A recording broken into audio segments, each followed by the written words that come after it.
You're listening to Y108, number one for commercial-free country. We're broadcasting live from Y108's 8-man jam powered by Bowser GMC trucks. And instead of being inside the Rivers Casino, we are outside of it in Justin Moore's tour bus. How you doing, Justin? I'm doing great. How are you? You look great. You're all sorts of decked out in all your Steeler gear. I am. I've been a Steelers fan for, golly, about 12 years now, 12, 15 years. How? How did that even start? It is random being from Arkansas. Yeah. Most people are Cowboys fans, but I didn't follow that trend. And so my bass player's from Pittsburgh. He's been with me about that long. And we tend to rub off on people. yeah, and I've got a couple other friends from here, and I'm like, classy organization. I like the city.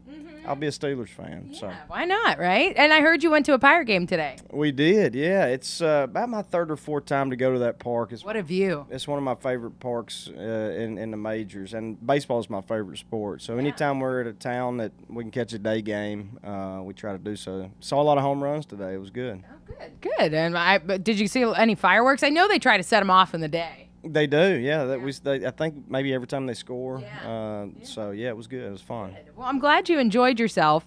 I do want to ask you about this story. You recently told a story about how you ended up kind of striking up a friendship with Snoop Dogg.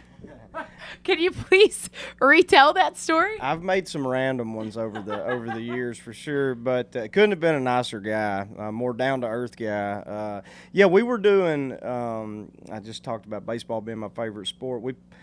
We played in a celebrity softball game together. It was a major league all-star game weekend, and he and I just happened to be, after the game, the last ones to leave the locker room, changing back into our regular clothes. And he asked me if I was going to his show later that night, and I said, I didn't, have tickets or whatever, and didn't know anything about it.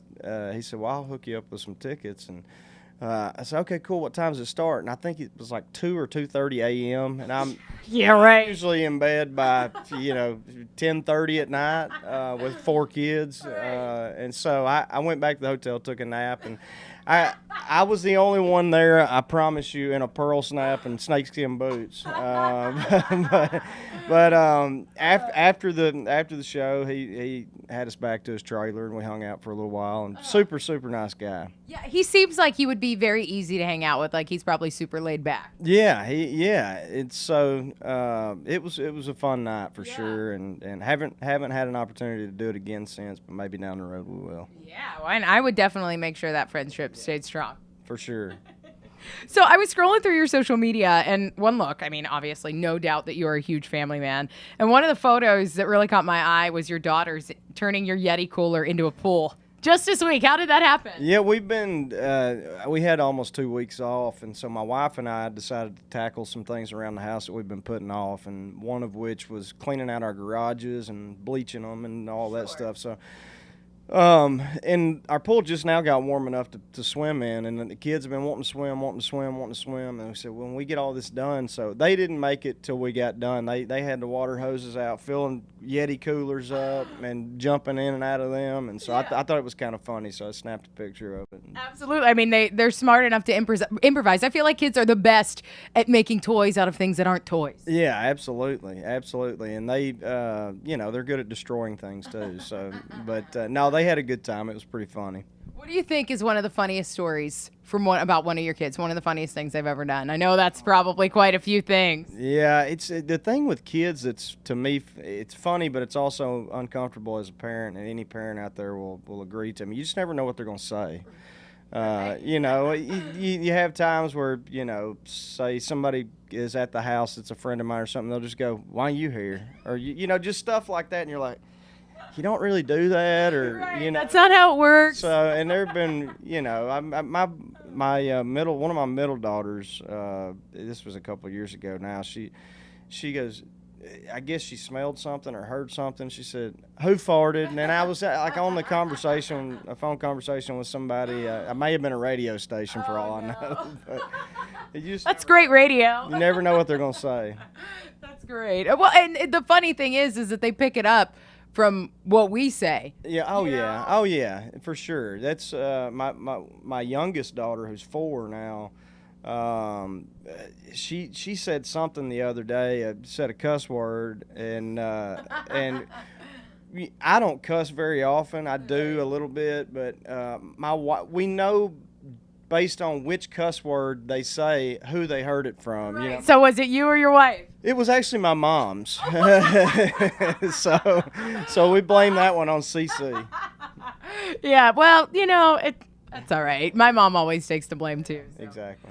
So you got a new album on the way, Late Nights and Long Necks, and you said it's your most traditional sounding album yet. I feel like you've always had a more traditional sound anyway, but how did you arrive at the sound for this album? Well, most people kind of look at me funny because, as you said, the majority of our music has always been pretty traditional. Yeah. But on this last album, the Kinda Don't Care album, there were moments where we kind of got outside our comfort zone. You know, Somebody Else Will is a different sounding record for us, and it was fun to do and was a big record for us thanks to you guys in radio and the fans. But as we were talking about putting together a new album, I just thought, you know what, that was fun to do, but what I do best and what I enjoy doing most is really traditional country music. And so we made a concerted effort to do that, and even, from the songwriting to the recording process, the musicians we used, and hopefully we pulled it off. I'm really proud of it, to be able to say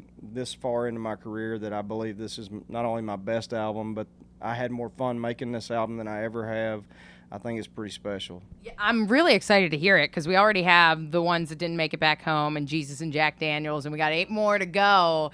Yeah. Is there anything that you can tell us about the rest of these songs? Do you have a favorite that you want us to look out for? I'm really proud of the whole record. I mean, it sounds like artists speak, but I really, truly am. There's a couple that stand out to me. There's a song called On the Rocks it's my wife's favorite. It's a breakup song, so hopefully that's not a sign. Hopefully that's not foreshadowing. But it's a fun song. And then what will probably be our next single is a really fun song that we've actually been playing live called Wine We Drink. So I'm looking forward to the fans hearing all of it, but those are a couple that kind of stand out to me. Is there a chance that maybe we'll hear Why We Drink Tonight? We could. Yeah. We could possibly do please. that. Yeah, but as long as we're not going to make fans mad by playing new stuff when they want to hear hit songs. No. Do you know what's so fun? And I've been saying this to all the artists tonight, is that I think the reason why Y108 listeners love our 8-man jam so much is because they're growing with these artists. They're seeing them, and they love to hear new stuff. You know what I mean? So if that's what you want to do tonight. As artists, we always are wanting to play new stuff. But I also remember going to concerts, growing up and going, why didn't they play this? Why didn't they play that? So. Well, I think if you give us 2 of the ones we know and maybe one that we don't, I think everyone's going to love that. There you go. Maybe we'll do that. We're very excited to have you here tonight. Thank you so much for coming out, inviting us into your tour bus. It's been awesome, and we can't wait. Thank you guys for having me. I appreciate it.